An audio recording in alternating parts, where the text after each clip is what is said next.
Anna dirige une usine de chocolat. Elle propose à tous ses clients une offre spéciale. Tout le monde peut échanger 5 emballages de barres chocolatées vides contre une nouvelle barre. Robert a passé 2 semaines à collecter des emballages et a réussi à en trouver 77. Quel est le nombre maximum de barres qu'il peut obtenir d'Anna ?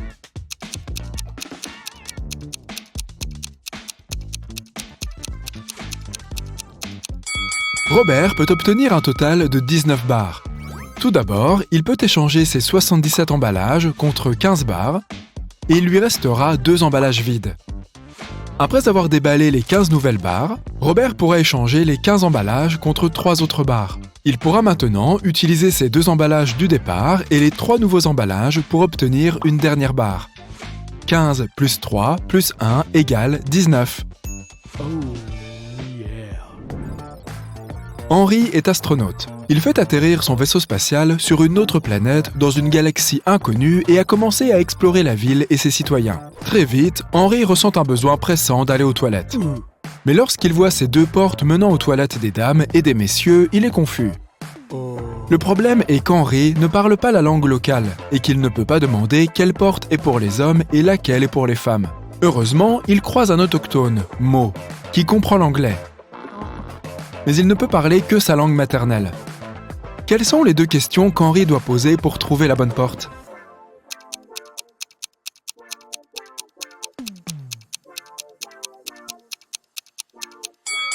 Il doit montrer l'une des portes et demander « Est-ce que ce sont les toilettes pour hommes ?» Puis il doit se souvenir de la réponse de Mo et demander « Suis-je un homme ?» Si Mo dit le même mot, alors les toilettes qu'Henry a montrées sont celles des hommes. Et si Mo dit un mot différent, ce sont les toilettes pour femmes. Il y a 9 bonbons dans une boîte. 9 personnes prennent 9 bonbons, mais il reste un bonbon dans la boîte. Comment est-ce possible ?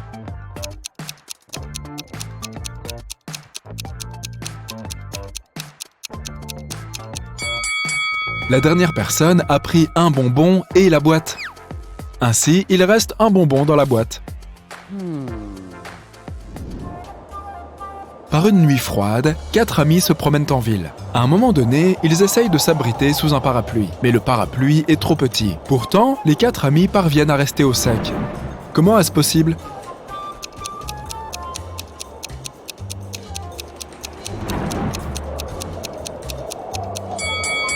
Personne n'a dit qu'il pleuvait. Voici Erika et Jim. As-tu une idée de la raison pour laquelle ils la poussent ?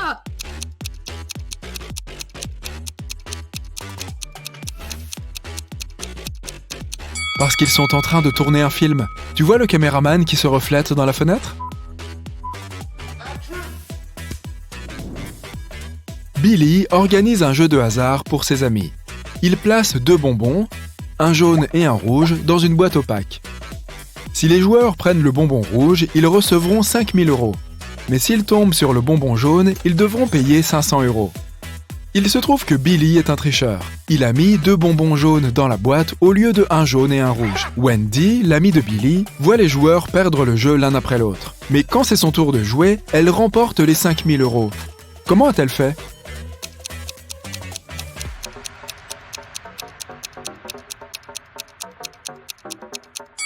Elle a pris un bonbon et, sans le montrer à personne, l'a mangé. Puis elle a pris le bonbon restant, qui est jaune, et l'a montré à tout le monde. Billy a été obligé d'admettre que le premier bonbon devait être rouge. Sinon, tout le monde aurait découvert qu'il avait triché. Nina se rend à un speed dating et rencontre 3 garçons qui lui plaisent. Le lendemain, chacun d'eux l'invite à sortir. Peux-tu aider Nina à faire le meilleur choix ?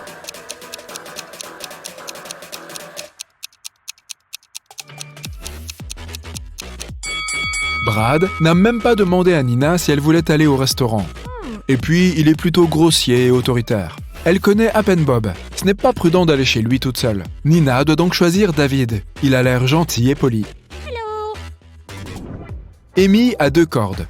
La seule chose qu'elle sait, c'est que lorsqu'on met le feu à une extrémité de l'une des cordes, il faut exactement 1 heure pour qu'elle brûle. Peux-tu aider Amy à mesurer 45 minutes à l'aide des cordes ?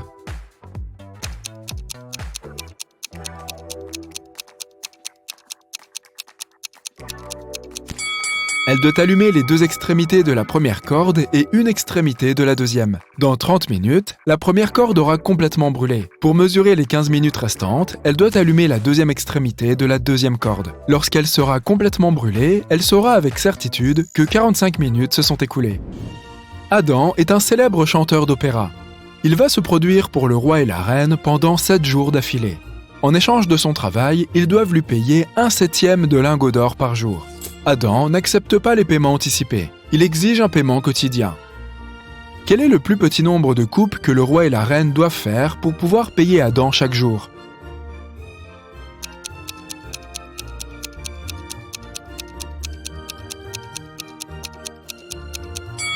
Seulement 2. Voici comment ils doivent procéder. Jour 1, ils coupent 1/7 du lingot et donnent ce morceau à Adam. Jour 2, ils coupent 2/7 du lingot et donnent ce morceau à Adam. Il va alors leur rendre le 7e du premier jour.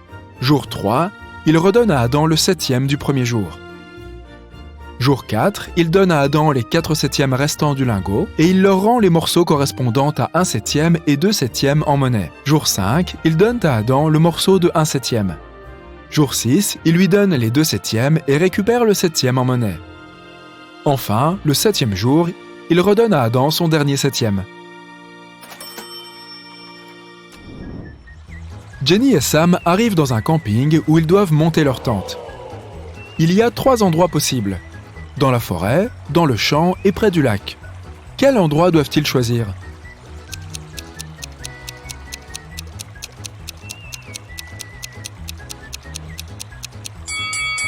La meilleure option est le champ.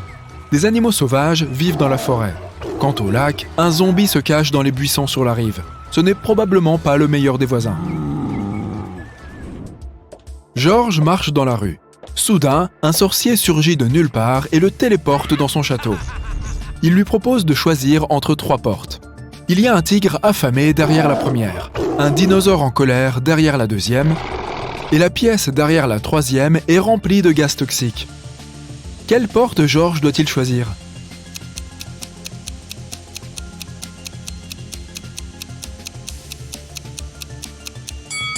La deuxième. Les dinosaures se sont éteints il y a des millions d'années. Jerry a un pommier. Le nombre de pommes sur son arbre double chaque semaine. Après 30 semaines, l'arbre est complètement couvert de fruits. Combien de semaines a-t-il fallu à l'arbre pour être à moitié couvert d'oranges ?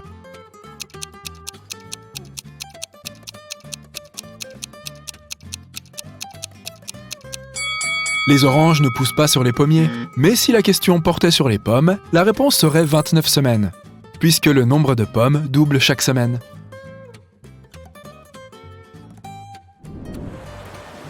Dans l'océan, il y a une île. Sur l'île, il y a une maison. Au milieu de la maison, il y a un verre d'eau. Dans le verre d'eau, il y a une pièce de monnaie. Qu'y a-t-il au milieu de l'océan ?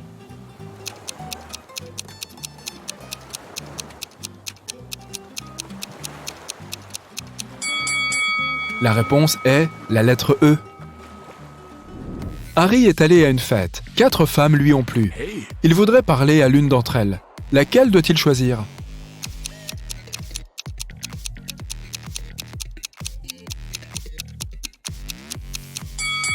Regarde la main de la première. C'est un zombie. La deuxième a une morsure de vampire sur le cou. Elle pourrait se transformer en vampire à tout moment et gâcher le rendez-vous. Et la 4e est un fantôme. Donc, Harry devrait parler à la 3e. Hello. L'inspecteur Thomas reçoit un appel de Holly qui lui dit « S'il vous plaît, venez vite chez moi, je me suis fait cambrioler, c'est arrivé si vite. J'ai laissé mon sac à main sur la banquette arrière de la voiture et quand je me suis arrêté à un feu rouge, quelqu'un a ouvert la portière et a pris mon sac à main. » Le détective Thomas prend la route et se précipite sur la scène du crime. Mais quand il retrouve Holly, il comprend tout de suite qu'elle a menti. Comment ?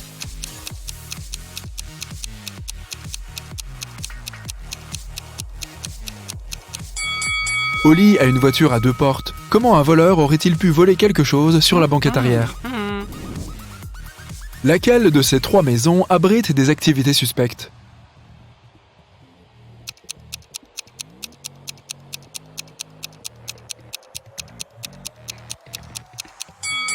Regarde les traces de pas. Elles mènent vers et depuis les maisons 1 et 3. Donc, les gens vont et viennent de ces maisons. Quant à la deuxième, les empreintes de pas ne vont que dans une seule direction, à l'intérieur. Les gens entrent, mais ils ne sortent jamais. Jette un coup d'œil à ce sol en désordre. Combien d'ordinateurs portables peux-tu charger à l'aide de ces rallonges?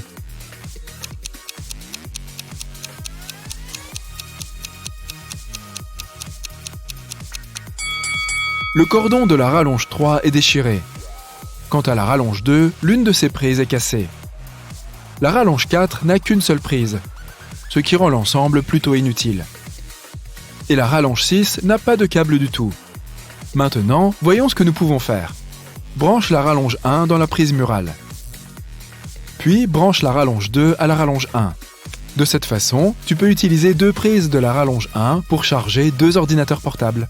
Une prise de la rallonge 2 peut être utilisée pour brancher la rallonge 5, et une d'entre elles est de toute façon inutile. Maintenant, tu peux utiliser deux prises de la rallonge 2 et les 4 prises de la rallonge 5 pour charger 6 ordinateurs portables. Ainsi, le nombre total de prises utilisables est de 8. Danny et Diana sont conjoints. Ils font du jogging dans le parc tous les matins. Pour 2 pas que fait Danny, Diana doit en faire 3. S'ils commencent tous les deux par le pied droit, combien de pas doivent-ils faire avant que leur pied gauche ne soit en même temps à l'avant?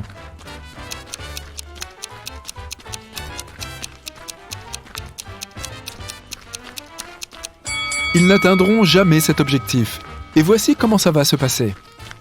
On connaît quelque chose qui est capable de stimuler ton cerveau plus efficacement que le café. Eh oui, il est temps d'aller chercher ta loupe de détective. Oh my god. Regarde attentivement cette image. Qu'est-ce qui cloche ici?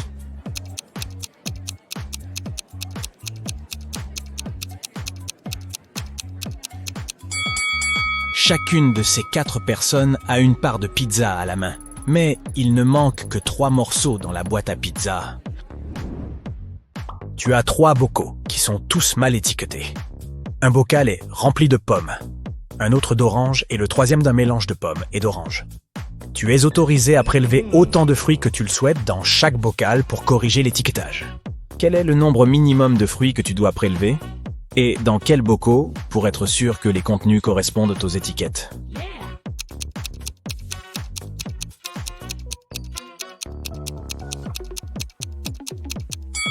Penchons-nous sur le scénario suivant. Tu choisis un fruit dans le bocal étiqueté pommes et oranges et tu obtiens une pomme. Cela signifie que le bocal devrait être étiqueté pomme. Dès lors, le bocal étiqueté orange devrait être étiqueté pommes et oranges, car il ne peut pas seulement contenir des oranges, et nous avons déjà notre bocal à pommes. Le même scénario s'applique si c'est une orange que tu trouves dans le bocal étiqueté pommes et oranges. Il suffit donc de prendre un fruit dans le bocal pommes et oranges pour étiqueter correctement tous les bocaux. Un jour, un agriculteur a mis au défi un ingénieur, un physicien et un mathématicien de clôturer la plus grande surface possible en utilisant le moins de clôture possible. L'ingénieur a façonné sa clôture en forme d'un grand cercle et a déclaré qu'il s'agissait de la méthode la plus efficace. Le physicien a fait une longue ligne et déclaré que clôturer la moitié de la Terre était la meilleure solution. Le mathématicien s'est moqué d'eux et a montré sa conception, qui a battu celle des autres. Qu'a-t-il fait ?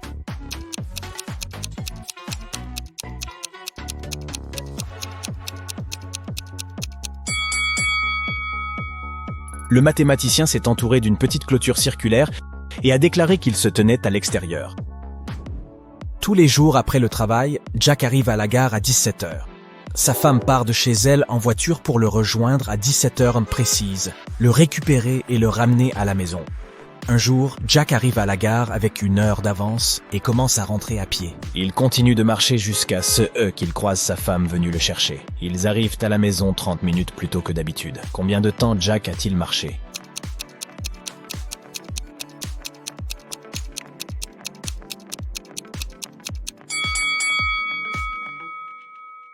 La meilleure façon d'aborder ce problème est de le considérer du point de vue de l'épouse. Son trajet aller-retour a été réduit de 30 minutes, ce qui veut dire que chaque étape de son trajet a été réduite de 15 minutes. Cela signifie que Jack a dû marcher pendant 45 minutes. Logan est un agent spécial qui tente d'attraper un génie du crime. Après de longs mois d'enquête, il découvre enfin la planque du criminel.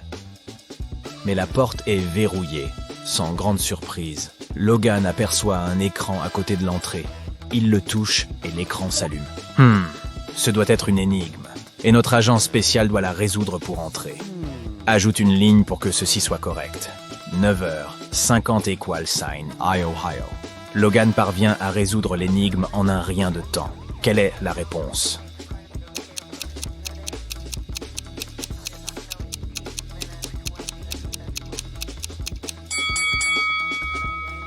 « 9h50 = sign, Ohio. 9h50 = sign, 10h-10. La porte s'ouvre et notre homme pénètre dans un couloir obscur. Après avoir marché un certain temps, Logan remarque une autre porte. Ah, encore une serrure à combinaison. Notre héros aperçoit également un calendrier accroché au mur. En bas, il y a plusieurs lettres. LVM. Après avoir fait le rapprochement, l'agent spécial trouve le code secret. Quel est-il?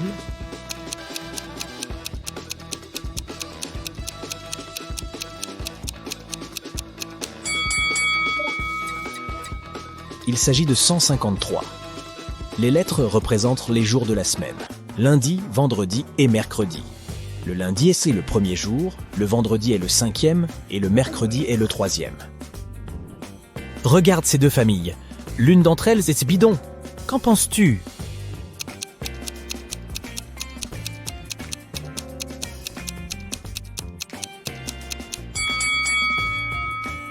La famille de droite a des habitudes alimentaires bizarres.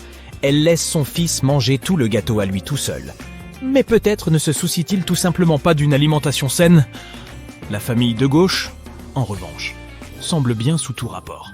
Mais as-tu repéré un port USB caché par le collier que porte la mère de famille? C'est un robot. Et toute cette histoire de famille n'est qu'une vaste supercherie. Maintenant, regarde ces prisonniers. Lequel a le plus de chances de s'échapper?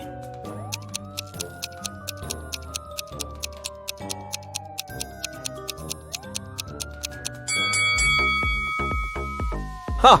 On t'a bien eu! Ni l'un ni l'autre ne sont prêts de sortir. Celui de droite sera immédiatement stoppé par le gardien de prison, tandis que celui de gauche se retrouvera face à ses chiens patibulaires. Et parmi ces jeunes filles, laquelle manque de bon sens?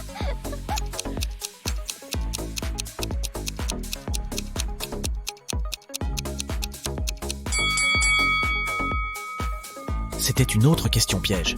Aucune des deux n'est vraiment le couteau le plus affûté du tiroir. Celle de gauche s'apprête à poster une photo de sa carte de crédit sur les réseaux sociaux. Et celle de droite va partager les informations de sa carte d'identité et de son billet d'avion avec ses followers. C'est incroyablement risqué. C'est le jour de la rentrée des classes. Et le portefeuille du directeur a disparu. Il y a 3 suspects. Le jardinier, le professeur de mathématiques et le coach de sport.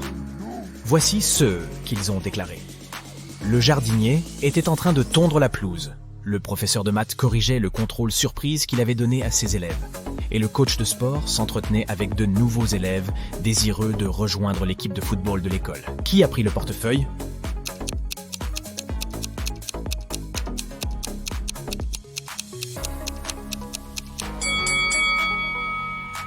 C'est le professeur de mathématiques. Personne ne fait d'examen surprise le jour de la rentrée. Regarde ces femmes. Peux-tu deviner laquelle n'est pas vraiment enceinte?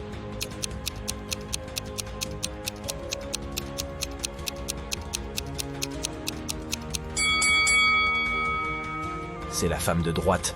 Son ventre a une forme étrange. Et quelque chose semble bouger sous ses vêtements. C'est plutôt flippant. Un jour, l'empereur demande à son plus fidèle général ce qu'il choisirait si on lui offrait la justice ou beaucoup d'or. « Je choisirais l'or !» répond le général sans hésiter. L'empereur est déconcerté. « J'aurais été déçu, même si c'était le choix d'un humble mendiant, » répond l'empereur. « Mais venant de toi, ce n'est pas juste une déception. C'est absolument consternant. » Mais le général justifie sans problème sa réponse à l'empereur bouleversé. Que lui dit-il ?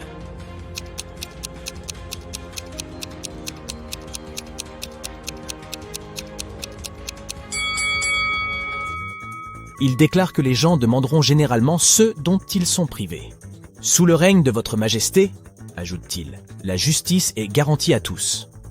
Mais je suis très dépensier et toujours à court d'argent. C'est pourquoi j'ai dit que je choisirais l'or. » La réponse satisfait l'empereur, qui retrouve tout son respect envers le général. La police arrive tôt le matin dans une station de ski. Dans la nuit, quelqu'un a attaqué le directeur de l'hôtel, qui a été transporté à l'hôpital, toujours inconscient.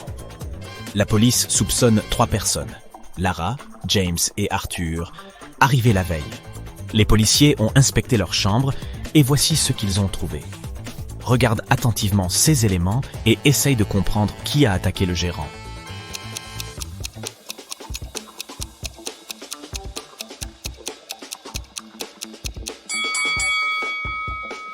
C'est Arthur. Regarde, il n'a pas de vêtements chauds, ce qui signifie qu'il n'est pas venu ici pour skier.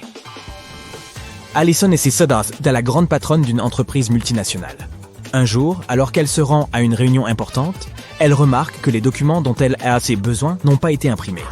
Elle a pourtant demandé à au moins 3 de ses subordonnés de le faire. Yann dit qu'il rentre tout juste du supermarché parce qu'il n'y avait plus de café en grains. Robert prétend qu'il a été extrêmement occupé à rédiger un nouveau contrat. Et Alice répond qu'elle était dans la cuisine, en train de préparer des encas et du café pour la réunion. Qui a réellement oublié de faire son boulot et invente des excuses au dernier moment.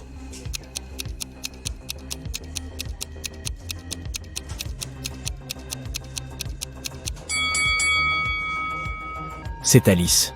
Il n'y a pas de café au bureau. Alors comment aurait-elle pu en faire? Monsieur Hudson, qui est un riche homme d'affaires, est atteint d'une grave maladie et séjourne dans le meilleur hôpital de la ville. Il est traité avec des pilules inventées par un professeur excentrique qui travaille ici. Monsieur Hudson se sent de mieux en mieux et s'apprête à sortir de l'hôpital. Mais un matin, on le retrouve dans un état critique. La police a 4 suspects. La femme de ménage, l'infirmière, l'assistante de l'homme d'affaires, ainsi que le professeur. La femme de ménage affirme que Monsieur Hudson aimait que sa chambre soit bien propre et qu'elle venait donc la nettoyer tous les jours. L'infirmière déclare qu'elle faisait des injections à Monsieur Hudson tous les matins et qu'ils étaient même devenus amis. Le professeur est très contrarié. Sa maladie était complexe, mais nous avons accompli de tels progrès. Et il a fallu que tout cela arrive. L'assistante, pour sa part, répond que son patron lui a demandé de lui apporter chaque jour 16 friandises préférées. Ce qu'elle a fait. Peux-tu trouver la cause de l'aggravation de l'état de santé de Monsieur Hudson ?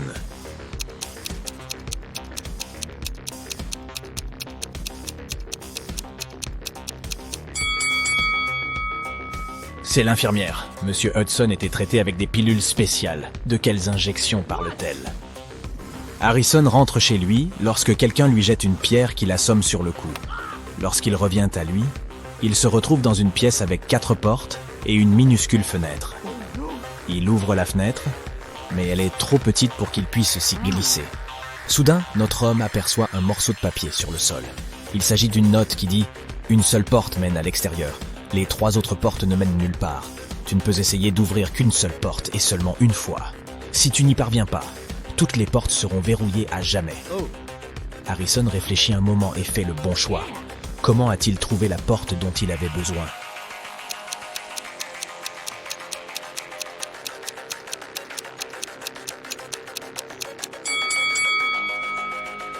Il a ouvert la fenêtre, ce qui a créé un courant d'air. Notre héros n'a plus eu qu'à se pencher sur les différents trous de serrure pour sentir l'air frais qui s'échappait de l'un d'eux. C'était la porte qui menait à la liberté. L'inspecteur Cooper se reposait dans une station balnéaire lorsqu'un accident désagréable s'y est produit. Quelqu'un a poussé la vieille Madame Stevenson dans la piscine alors qu'il n'y avait personne autour. Mais ce quelqu'un ne savait pas que cette dame était autrefois la meilleure nageuse de son université. Et qu'elle n'a jamais cessé de s'entraîner. Il ne lui a donc pas été difficile de traverser la piscine et de remonter de l'autre côté. Cooper demande à la dame si elle a vu son agresseur. Elle lui dit que non.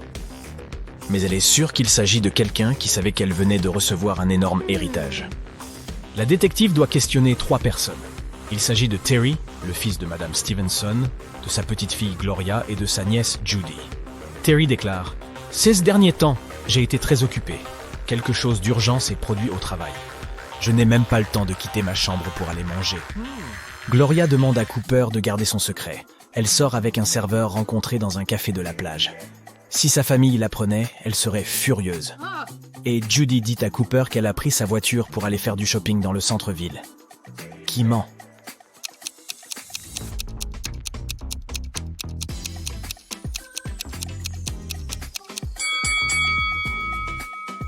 C'est Terry. Il a l'air d'avoir pris un coup de soleil. Mais comment est-ce possible s'il n'a pas quitté sa chambre depuis des jours? Jason a acheté une magnifique bague pour sa petite amie. Il compte la demander en mariage pendant le week-end. Il laisse donc la bague sur son bureau à la maison et part travailler. Mais lorsqu'il rentre le soir, il ne trouve plus la bague. Seules ses 3 sœurs étaient à la maison ce jour-là. Et aucune d'entre elles n'apprécie sa petite amie. Il interroge chacune d'entre elles. Mia était dans sa chambre. Elle dit y avoir passé la journée à repeindre les murs. Emily était dans la cuisine. Elle répond qu'elle y a préparé un gâteau d'anniversaire pour son amie. Et la plus jeune, Nora, se trouvait dans le jardin. Elle a dit qu'elle plantait des roses. Jason ne met pas longtemps à comprendre qui a pris la bague. Sais-tu de qui il s'agit?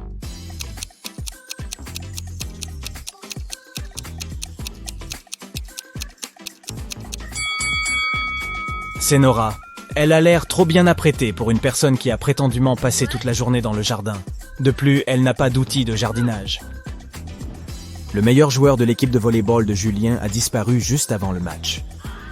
Les principaux suspects sont 3 joueurs de l'équipe rivale. Jackie déclare « Je reviens de la salle de sport.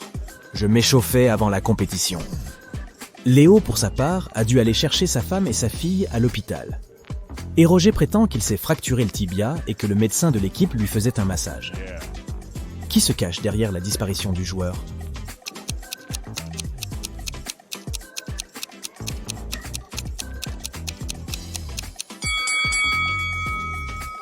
C'est Roger. Se faire masser quand on a la jambe cassée? Sérieusement? Peux-tu trouver la solution de ce rébus?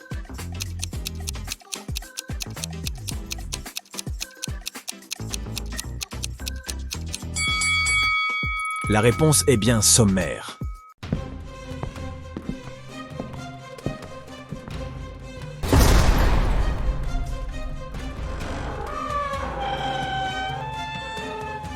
Hey Sherlock, on a du travail pour toi. Es-tu prêt à affiner tes compétences d'analyse? Super, c'est parti. Un jour, Lily, qui est agent immobilier, fait visiter un appartement luxueux à une famille aisée. Cette famille aime tout dans l'appartement, à l'exception d'une chose. Le logement est doté d'immenses fenêtres allant du sol au plafond, et ils craignent que quelqu'un ne brise accidentellement une vitre et ne tombe à l'extérieur. Lily tient vraiment à vendre cet appartement de grand standing.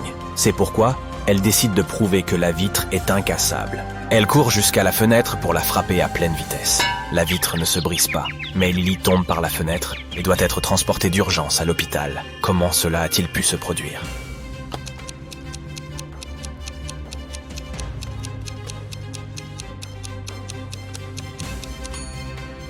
Le verre ne s'est pas brisé, il est simplement sorti de son cadre. Un jour, l'inspecteur Morris décide de se promener dans le parc. Au milieu de sa promenade, il reçoit un appel de son coéquipier. Il s'avère qu'une énorme montagne de plastique entassée à la périphérie de la ville a disparu pendant la nuit. Le détective se précipite sur place et devine quoi? L'information était vraie. Mais le plus étrange, il n'y a pas de traces de pneus ou d'autres marques autour de l'endroit. Mais alors, comment le voleur a-t-il pu transporter autant de plastique sans utiliser de véhicule? Soudain, l'inspecteur Morris remarque d'étranges traces de pas. Peux-tu aider notre homme à comprendre à qui elles appartiennent?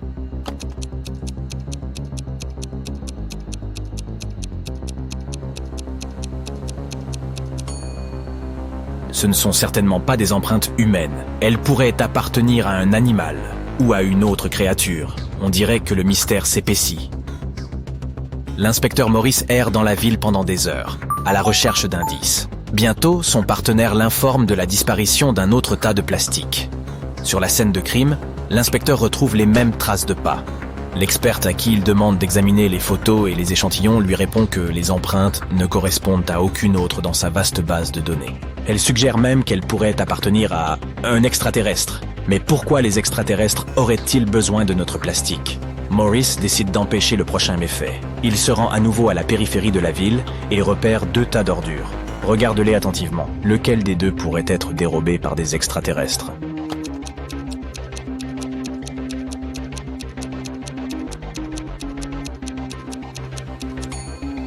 Ils seront certainement plus intéressés par la pile de gauche. Il y a trop d'objets en fer dans celle de droite. Mais nos extraterrestres recherchent du plastique, et la pile de gauche en regorge. L'inspecteur Morris décide de prendre les extraterrestres en flagrant délit. Au bout d'une heure, notre homme remarque qu'un vaisseau spatial atterrit non loin des tas d'ordures. Un extraterrestre en sort et téléporte le tas qui contient tout le plastique dans le vaisseau. L'inspecteur Morris est stupéfait, mais il n'a pas le temps de paniquer. Une petite porte est ouverte sur le côté de la soucoupe volante. Il se faufile à l'intérieur. Il a à peine le temps de regarder autour de lui qu'une sirène se met à retentir. Oh non! Ils vont décoller? L'inspecteur se précipite vers la porte, mais elle est déjà verrouillée. Heureusement, Morris remarque une équation mathématique sur le mur. On dirait qu'elle était faite d'allumettes. 5 plus 7 égale 2. Mais la réponse est complètement fausse. Après s'être un peu creusé la tête, le détective comprend qu'il ne peut déplacer qu'une seule allumette pour corriger l'équation. Comment faire?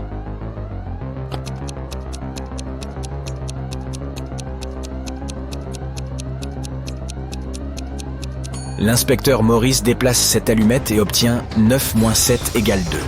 La porte s'ouvre et notre héros prend ses jambes à son cou. Mais le mystère principal demeure sans réponse. Pourquoi ces extraterrestres avaient-ils tant besoin de notre plastique? Partagez vos idées dans les commentaires ci-dessous. Regarde ces 6 verres. Les 3 premiers sont remplis d'eau, tandis que les 3 autres sont vides. Comment peux-tu les disposer de façon à ce qu'ils s'alternent dans un schéma plein-vide-plein, sachant que tu ne peux déplacer qu'un seul verre?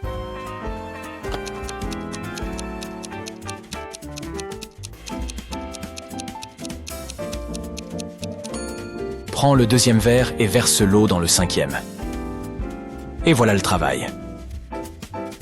Tu as maintenant 7 invités à ta fête d'anniversaire. Ta tâche consiste à trouver comment découper ton gâteau d'anniversaire parfaitement rond en 8 parts égales en effectuant seulement 3 coupes.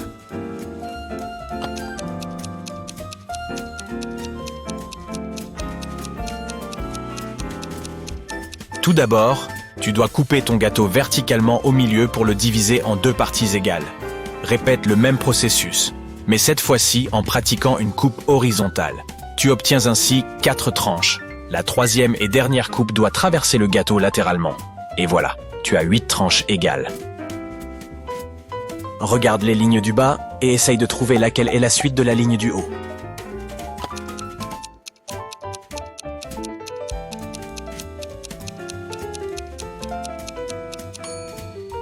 C'est cette ligne à gauche, tu vois. Tu as été kidnappé par un savant fou qui entend bien tester sur toi sa nouvelle crème protectrice.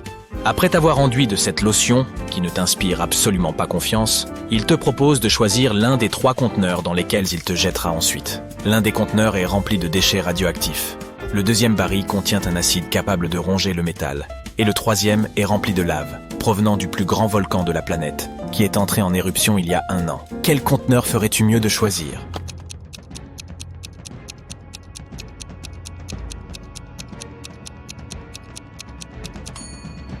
Choisis plutôt le bidon contenant de la lave. Si le volcan est entré en éruption il y a 1 an, celle-ci ne doit déjà plus être qu'un tas de cailloux. Regarde ces prisonniers. Peux-tu deviner lequel est venu du futur?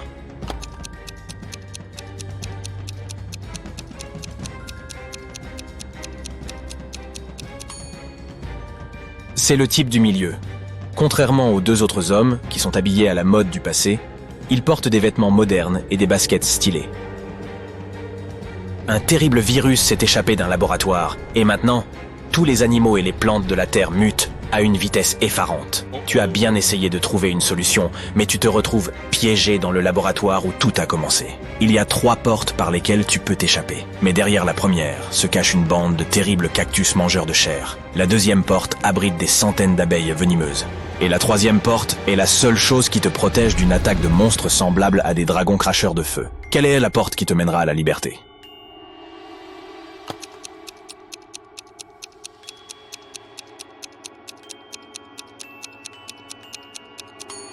Tu peux t'en sortir vivant si tu choisis la première porte. Même si ces haies cactus dévorent les chairs, ils restent des plantes et ne peuvent pas bouger. Tu peux donc facilement les contourner. Tu es coincé dans une pièce qui se remplit de toujours davantage d'eau provenant d'un robinet dans le mur. Il n'y a pas de fenêtre dans la pièce et la porte est bloquée. Tu as une serpillière et un grand seau. Que peux-tu faire pour survivre? Eh oui, tu n'as pas trop de choix dans cette énigme. Alors réfléchis à ta propre façon de t'extirper de cette situation.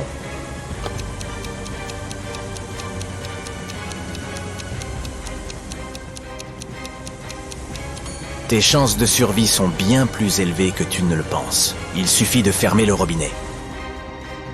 Nathan est venu rendre visite à son ami Zachary qui travaille dans un musée. Regarde ce que j'ai. Un manuscrit d'une valeur inestimable, écrit il y a plus de 1000 ans. Zachary feuillette le manuscrit et comprend que son ami s'était fait avoir.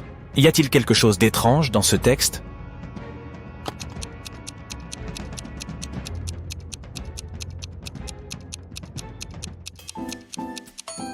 Lorsque nous parlons des dates antérieures à notre ère, elles doivent être présentées dans l'ordre inverse. Le texte correct serait le suivant. Le roi Alfred V a régné sur le pays de 1320 à 1290 avant notre ère. Méchant t'a attrapé et te laisse maintenant choisir la cage dans laquelle il te gardera prisonnier. Tu ne pourrais sortir de la cage que par l'ouverture qui se trouve au plafond. Mais au-dessus de la première cage, il y a un nid de serpents venimeux. De l'eau bouillante se trouve en équilibre au-dessus de la seconde cage. Et sur la troisième cage, un lion affamé est étendu. Quelle cage devrais-tu choisir pour pouvoir t'échapper lorsque ton ravisseur sera assoupi ?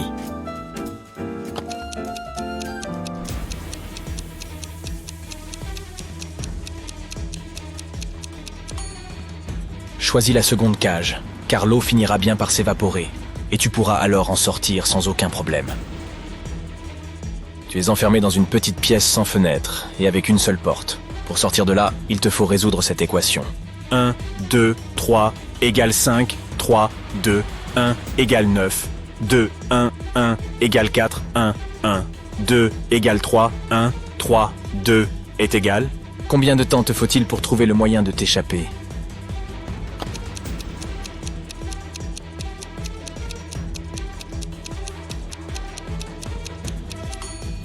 La solution réside dans l'addition des deuxième et troisième chiffres et la multiplication de la somme par le premier chiffre.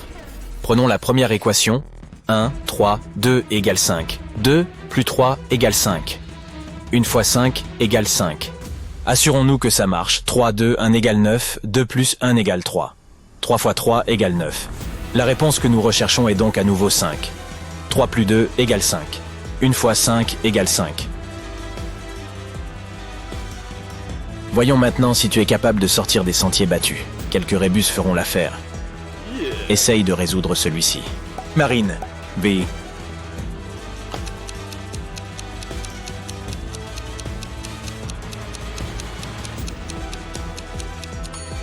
Il s'agit de la vie sous-marine.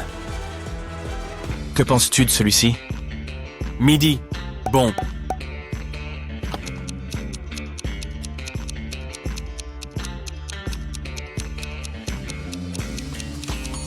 C'est bon après-midi. Et on passe à la suivante. Je te donne un indice. Fais attention à la disposition des lettres. M-O-N. T-O. Penses pouvoir trouver la solution ?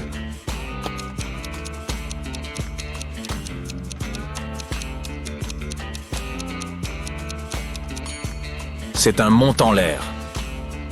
Quel mot ou quelle expression vois-tu ici ? Un.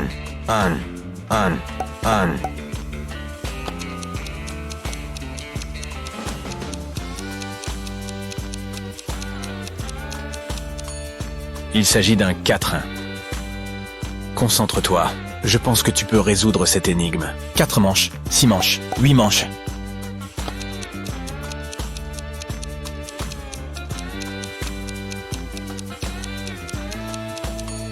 Eh bien, il s'agit d'une sacrée paire de manches. Essaye de comprendre celui-ci. Ou de N.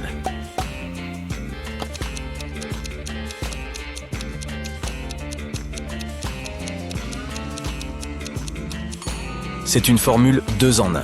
Bien joué. Monsieur Carter, un homme riche qui collectionne les antiquités, demande à l'inspecteur Morris de lui rendre visite. À l'arrivée du détective, le collectionneur lui dit « Je viens de recevoir une statuette précieuse, mais je dois m'absenter pour affaires pendant 1 semaine.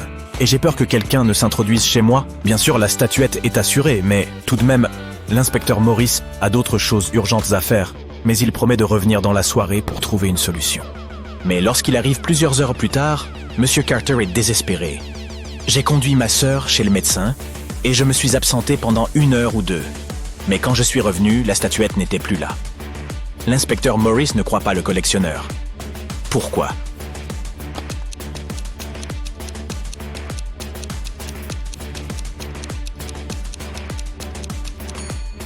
Lorsqu'il a quitté la maison dans l'après-midi, il a remarqué qu'une pomme se trouvait à la gauche du portail. Et elle est toujours là. Or, pour qu'une voiture puisse passer, il faut que les deux parties du portail soient ouvertes. Cela signifie que M. Carter a menti en disant qu'il avait quitté sa maison en voiture.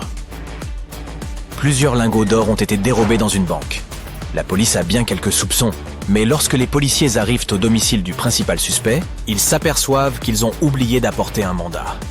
L'homme leur dit qu'il ne les laissera pas perquisitionner sa maison. Revenez avec un mandat et on pourra discuter. 1 heure plus tard, les policiers reviennent avec les documents nécessaires. Ils fouillent minutieusement la maison et retournent le jardin, mais ne trouvent pas l'or. Soudain, l'un des policiers s'exclame « Je sais où il a caché le magot. Toi aussi, tu as trouvé ?»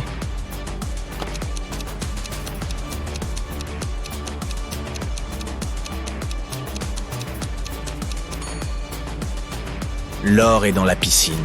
Lorsque la police a rendu visite à notre homme pour la première fois, le niveau de l'eau était beaucoup plus bas.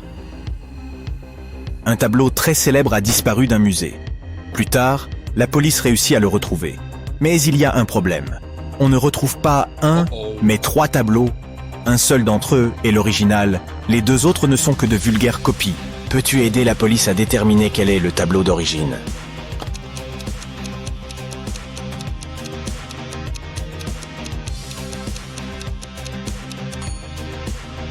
C'est celui dont le cadre est marron. Regarde, tous les cadres du musée ont été fabriqués dans le même style. Tu as été admis à la meilleure des écoles de sorcellerie. L'un des cours que tu dois suivre porte sur la métamorphose en animaux. 3 professeurs enseignent ce cours. Chacun d'entre eux s'est spécialisé dans la transformation en un certain animal. Regarde tes professeurs et essaie de deviner en quel type d'animal chacun d'entre eux se transforme.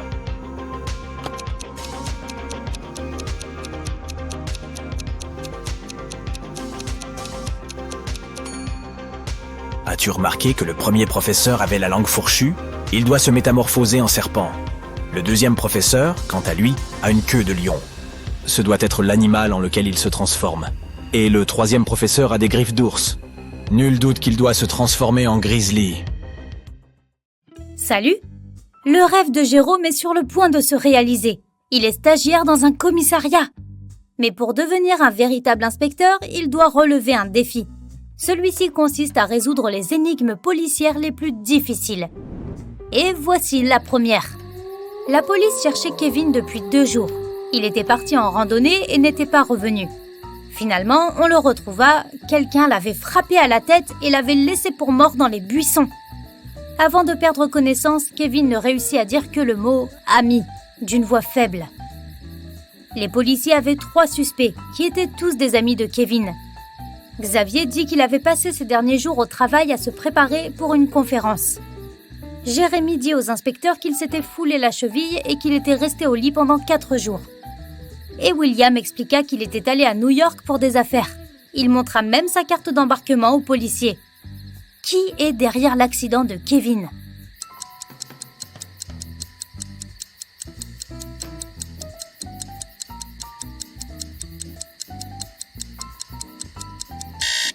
Jérôme est un homme attentif et il a tout de suite remarqué que William n'avait montré qu'une seule carte d'embarquement.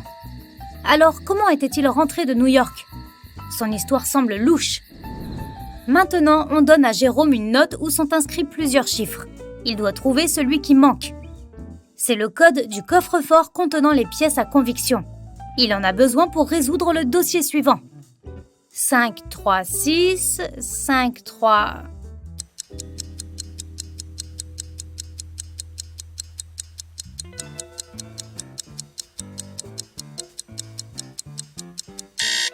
Jérôme n'a pas eu besoin de beaucoup de temps pour comprendre que le numéro manquant était le 7. Il fallait simplement faire suivre 536 par 537. Le coffre est ouvert. Jérôme voit un dossier portant le nom de l'énigme qu'il doit maintenant résoudre. Monsieur Leblanc, un riche homme d'affaires, a disparu de sa chambre, mais il a réussi à laisser un mot. La note dit « le 5 avril, le 5 janvier, le 1er septembre, le 7 octobre ». La police a interrogé les personnes qui se trouvaient dans la maison à ce moment-là.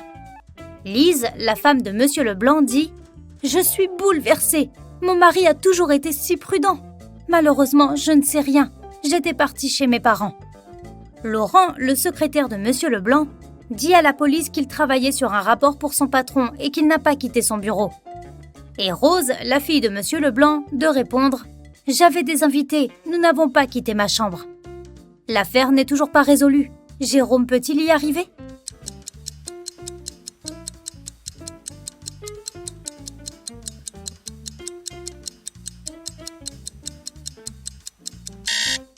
La personne responsable de la disparition de Monsieur Leblanc est sa femme. Le 5 avril correspond à la lettre L, le 5 janvier I, le 1er septembre S et le 7 octobre E. En réunissant les lettres, on obtient Lise.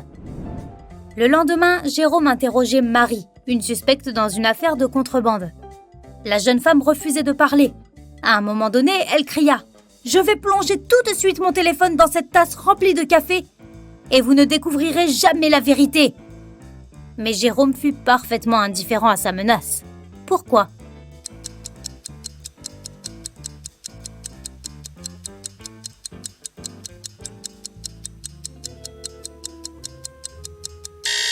La tasse était remplie de grains de café. Le téléphone ne risquait rien.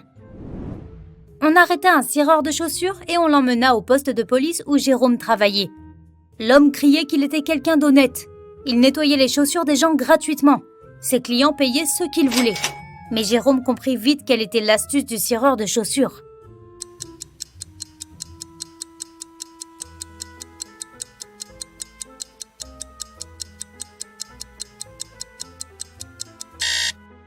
L'homme nettoyait une seule chaussure gratuitement. Comme personne ne désire avoir l'air peu soigné avec une seule chaussure propre, les gens payaient pour que le cireur fasse briller l'autre. Un jour, le patron de Jérôme appela sa femme pour lui dire qu'il rentrerait à la maison à 8 heures. Il n'avait rien de prévu pour la soirée. L'homme fut chez lui presque à l'heure dite, à 8h05. Mais sa femme était furieuse. Le patron ne comprenait pas. Quand il arriva au travail le lendemain, il demanda à Jérôme de lui expliquer pourquoi sa femme était si fâchée.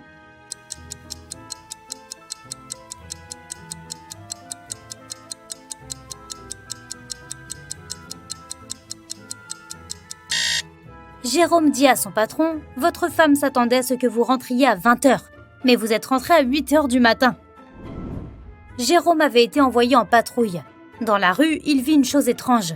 Un homme était sorti d'une maison avec un seau d'eau, avait crié puis renversé toute l'eau sur le trottoir. Jérôme mit un certain temps à comprendre pourquoi il avait fait ça.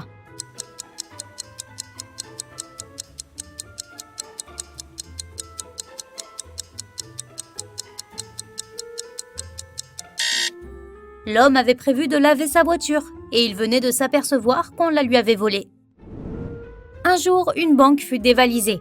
La police soupçonnait qu'un des agents de sécurité de la banque avait aidé les criminels. On demanda à Jérôme d'en interroger 3 d'entre eux. Le premier garde lui dit qu'il avait entendu des cris et s'était précipité sur place. Mais le temps qu'il arrive, les criminels étaient déjà partis. Le deuxième agent de sécurité lui expliqua qu'il était en train de boire un café et qu'il n'avait rien entendu. Et le troisième gardien lui dit qu'il avait couru après les voleurs. Mais il avait dû refaire son lacet. Sans réfléchir, il s'était accroupi près d'une sortie de secours. À ce moment précis, la porte s'était ouverte et l'avait frappé à la tête. Quand il était revenu à lui, les criminels avaient disparu. Jérôme comprit immédiatement quel gardien était coupable. Sauras-tu le deviner ?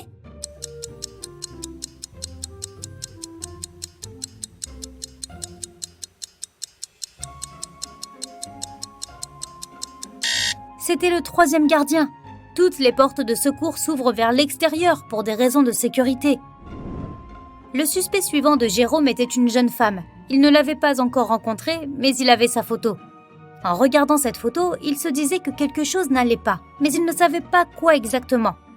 Et puis, tout d'un coup, il se rendit compte de quelque chose. Qu'est-ce que Jérôme avait compris ?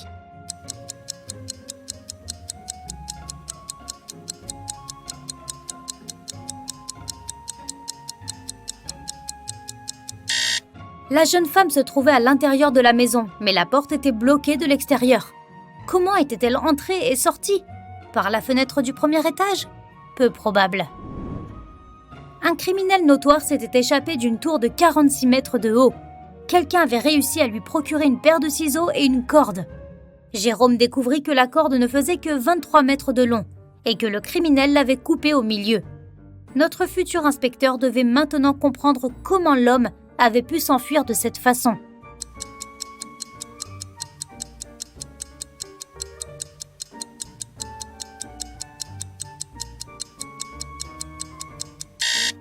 Le criminel avait en effet coupé la corde au milieu, mais pas en travers. Il avait découpé la corde en longueur, attaché ses deux moitiés et était descendu sans problème. Une nouvelle affaire pour Jérôme. Martin a acheté une voiture en septembre et maintenant, 1 mois plus tard, elle a été volée. Les 4 suspects sont des amis de Martin. Le crime a eu lieu mercredi à 22h. À ce moment-là, Alain jouait au badminton dans le parc. Nathalie rentrait du travail en voiture. Robert était allé se promener avec son chat. Et Rose faisait des courses. Qui était derrière le vol de la voiture ?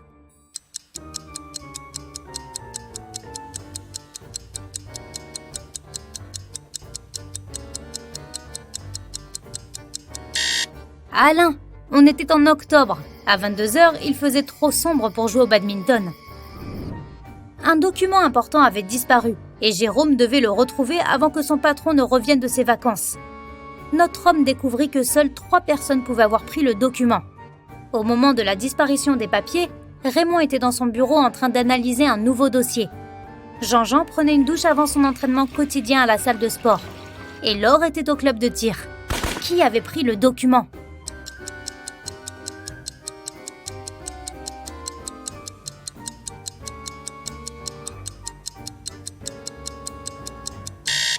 C'était Jean-Jean, qui prend une douche avant une séance d'entraînement. Les autorités aéroportuaires soupçonnaient qu'un trafiquant d'or allait passer par leur aéroport. Jérôme y fut envoyé pour aider. On arrêta le suspect à la douane. Mais malgré tous leurs efforts, les agents de sécurité ne trouvèrent rien de suspect dans sa valise. Seulement quelques affaires personnelles. Ils durent donc le laisser partir.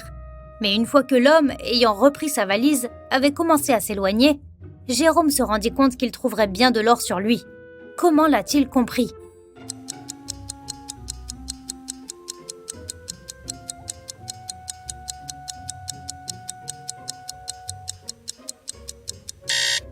Il n'y avait que quelques objets dans la valise, ce qui signifie que l'homme aurait dû la porter avec aisance.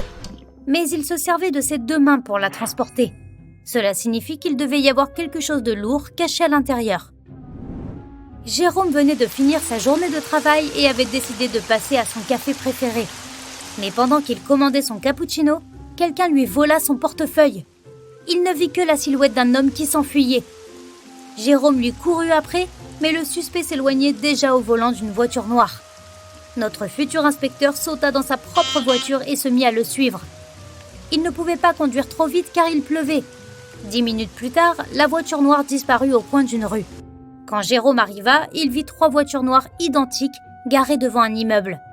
Il ne mit pas longtemps à comprendre quelle voiture appartenait au voleur. Comment a-t-il pu le découvrir sans avoir vu la plaque d'immatriculation ?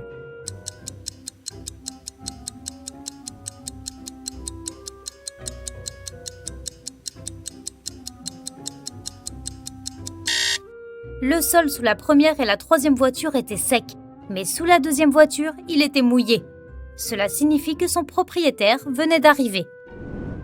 Un homme arriva au commissariat et on envoya Jérôme pour l'interroger. Il prétendait qu'on lui avait vendu une fausse pièce. Le vendeur lui avait dit qu'elle était ancienne et l'homme l'avait cru. Mais quand il était rentré chez lui, il s'était rendu compte qu'il avait été arnaqué. Jérôme jeta un seul coup d'œil à la pièce et fut d'accord avec l'homme. Pourquoi ?